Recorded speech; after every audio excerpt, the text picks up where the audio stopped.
Hi friends, அஸ்ஸலாமு அலைக்கும். இன்றைக்கி நம்ம ஹக்கீஸ் கிச்சனில் எங்கள் ஊர் ஸ்பெஷல் மஞ்சப்பால் மீன் குழம்பு எப்படி செய்யுதுன்னு பார்க்க போகிறோம். வாங்க வீடியோக்குள்ளே போகலாம். தேவையான பொருள்: வெங்காயம், வெந்தயம், சோம்பு, காஞ்ச மிளகாய், சீரகம், பூண்டு, உப்பு, தேங்காய், குழம்புத்தூள், மிளகு, மஞ்சத்தூள், பச்சை மிளகாய், கருவேப்பிலை, தக்காளி, கீழி மீன். முதல்ல 10 சின்ன வெங்காயம் எடுத்திருக்கேன். அதை 2ஆக கட் பண்ணி பவுலில் போட்டு ஓரமாக வச்சிடலாம். இப்போது குழம்புக்கு தேவையான மசாலா அரைக்க போகிறோம். மிக்ஸி ஜாரில் 4 ஸ்பூன் சோம்பு, 3 ஸ்பூன் சீரகம்,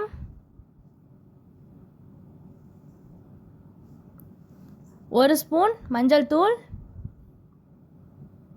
4 காஞ்ச மிளகாய், 2 பச்சை மிளகாய், 10 பல் பூண்டு, ஒரு 2 ஸ்பூன் மிளகு. இது எல்லாத்தையும் நல்லா நைஸாக அரைச்சி எடுத்துக்கலாம். அரைச்சாச்சு. இப்போது நான் ஒரு 5 சில் தேங்காவை நல்லா குட்டி குட்டியாக கட் பண்ணி எடுத்து வச்சுருக்கேன். அதையும் சேர்த்து நல்லா அரைச்சி எடுத்துக்கோங்க. இந்த அளவு அரைப்பட்டதும் அதில் 1 கிளாஸ் தண்ணியை கொஞ்சம் கொஞ்சமாக சேர்த்து நைஸ் பேஸ்ட்டாக அரைச்சி எடுத்துக்கலாம். அரைச்சாச்சு.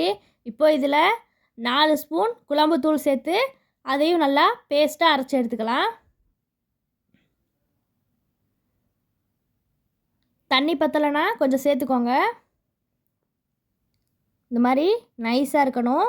அவ்வளோதான். இதை எடுத்து ஓரமாக வச்சிடலாம். ஒரு பவுலில் 2 தக்காளியை நல்லா கழுவிட்டு குட்டி குட்டியாக கட் பண்ணி சேர்த்துக்கலாம். அது கூட நம்ம அரைச்சி வச்சுருக்க பேஸ்ட்டையும் சேர்த்துக்கிறேன். மிச்சம் இருக்கிற குழம்பு தூளையும் அதில் சேர்த்துக்கலாம். 2 ஸ்பூன் உப்பு. இது கூட 3 கிளாஸ் தண்ணி சேர்த்து தக்காளியோடு சேர்த்து எல்லாத்தையும் நல்லா கரைச்சி விட்டுக்கலாம். இந்த குழம்பு எல்லா மீன்லேயும் பண்ண முடியாது.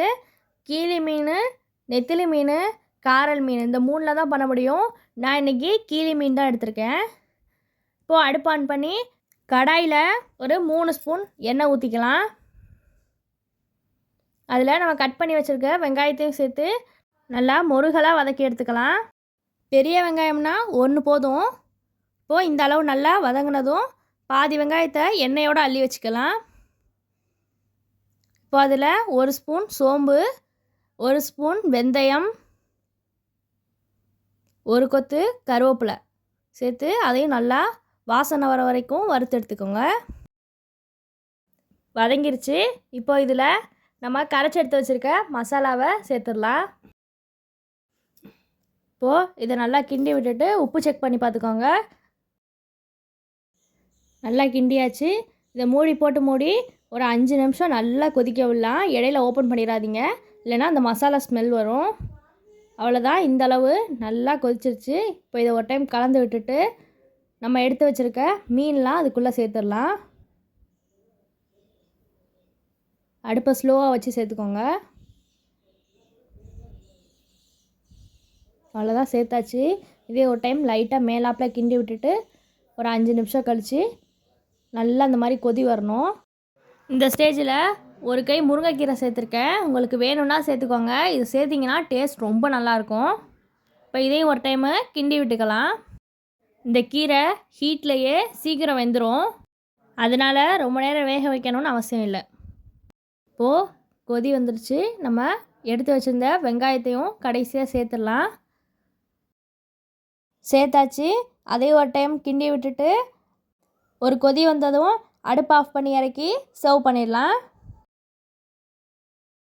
அவ்வளோதான் கைஸ், நம்மளோட மஞ்சப்பால் மீன் குழம்பு ரெடி ஆயிடுச்சு. இதே மாதிரி நீங்களும் உங்கள் வீட்டில் ட்ரை பண்ணி பார்த்துட்டு எப்படி இருந்துச்சுன்னு கமெண்ட்டில் சொல்லுங்கள். இந்த வீடியோ பிடிச்சிருந்தா லைக் பண்ணுங்கள், ஷேர் பண்ணுங்கள், சப்ஸ்கிரைப் பண்ணுங்கள். மறந்துடாமல் பெல் ஐக்கானை கிளிக் பண்ணுங்கள். வேறு என்ன டிஷ் வேணும்னு கமெண்ட்டில் சொல்லுங்கள். நெக்ஸ்ட் வீடியோவில் பார்க்கலாம். அஸ்ஸலாமு அலைக்கும் வரஹ்மத்துல்லாஹி வபரகாத்துஹு.